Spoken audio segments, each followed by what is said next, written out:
പരിഹാസങ്ങൾ താണ്ടി ഇടയ്ക്ക് നാം പിന്നിട്ട വഴിയിലൂടെ ഒരു യാത്ര പോകണം. അത് നമ്മെ നോക്കി പുഞ്ചിരിച്ചവരെയും പരിഹസിച്ചവരെയും ആട്ടി പുറത്താക്കിയവരുടെയും ഓർമ്മകളിലൂടെയാകണം. പരിഹാസങ്ങളിൽ ഒരിക്കലും തളരാതിരിക്കുക. അതുകൊണ്ട് മാറ്റി നിർത്തപ്പെട്ടവരാണ് പിന്നീട് ഇതിഹാസങ്ങൾ കൊണ്ട് ചരിത്രം സൃഷ്ടിച്ചിട്ടുള്ളത്. കാറ്റുപോലെ ജീവിക്കാൻ ശ്രമിക്കുക. കാരണം കാറ്റ് എവിടെയും തങ്ങി നിൽക്കാതെ ഒഴുകിക്കൊണ്ടിരിക്കും. കെട്ടിക്കിടക്കുന്നതൊക്കെ കൊണ്ടുപോകും. ഒഴുകിക്കൊണ്ടിരിക്കുന്നത് എപ്പോഴും നവീകരിക്കപ്പെടുകയും ചെയ്യും. ഓടാത്ത വാച്ച് കയ്യിൽ കെട്ടിയതുപോലെയാണ് ചില ബന്ധങ്ങൾ. കൂടെയുണ്ടോ? ഉണ്ട്. എന്നാൽ കാര്യമുണ്ടോ? ഇല്ല. പ്രണയത്തിലായാലും അല്ലാതെയായാലും ജീവിതത്തിലേക്ക് ഒരാളെ കൂട്ടുന്നതിന് മുമ്പ് അവർ നമ്മളെ പൂർണ്ണമായി മനസ്സിലാക്കി എന്ന് ഉറപ്പുവരുത്തണം. നിങ്ങളുടെ പിന്നിൽ നിന്നുകൊണ്ട് നിങ്ങളെക്കുറിച്ച് കുറ്റം പറയുന്നവരെ ശ്രദ്ധിക്കേണ്ട. അവരെ വിട്ടേക്കുക. കാരണം ശരിക്കു പറഞ്ഞാൽ അവർ നിങ്ങളേക്കാൾ രണ്ടടി പിറകിലാണ്. അതുകൊണ്ടാണ് അവർക്ക് നിങ്ങളുടെ പിന്നിൽ നിന്ന് കുറ്റം പറയേണ്ടി വരുന്നത്. ഇന്നലകളെ ഓർത്തുകൊണ്ട് ജീവിക്കരുത്. നാളെയെക്കുറിച്ച് സ്വപ്നങ്ങൾ കാണുകയും അരുത്.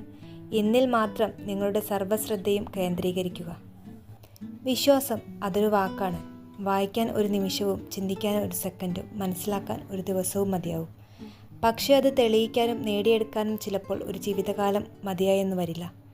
ഒരാളെ വിശ്വസിക്കുമ്പോൾ അയാളെക്കുറിച്ച് നേരിട്ടറിഞ്ഞ കാര്യങ്ങൾ മാത്രം വിശ്വസിക്കുക. കാരണം ഉപ്പിനും പഞ്ചസാരയ്ക്കും ഒരേ നിറമാണ്. ഇന്ന് ഞാൻ മരണത്തെ ഭയക്കുന്നില്ല, സ്നേഹിക്കുന്നവരെ ഭയക്കുന്നു.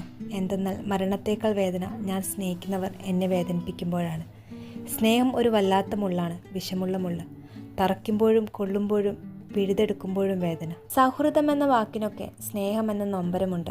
ഓർത്തെടുക്കാനും ഓടിയെടുക്കാനും ഒരാൾ മറ്റൊരാൾക്ക് നൽകുന്ന സമ്മതപത്രമാണത്. അതിനെ നമ്മൾ കൂട്ടുകാരനെന്നോ കൂട്ടിരിപ്പുകാരനെന്നോ എന്തും വിളിക്കാം. ഒരാൾ മറ്റൊരാളെ അറിയുന്നു എന്നതാണ് സ്നേഹമെന്ന അമൃതിൻ്റെ ഗുണം. തനിച്ചിരിക്കുന്നത് നല്ലതാണ്. ഇടയ്ക്കൊന്ന് ഒറ്റപ്പെടണം. ആരും കൂടെയില്ല എന്നൊരു തോന്നലാണ് പലരെയും ജീവിക്കാൻ പഠിപ്പിച്ചത്. ബുദ്ധിമുട്ടുകളും പ്രശ്നങ്ങളും നിങ്ങളുടെ ജീവിതത്തിലേക്ക് വരുന്നത് നിങ്ങളെ തകർക്കാനല്ല, മറിച്ച് നിങ്ങളുടെ ഉള്ളിലെ കഴിവുകളെയും ശക്തിയെയും തിരിച്ചറിയിച്ചു തന്ന് സഹായിക്കാനാണ്.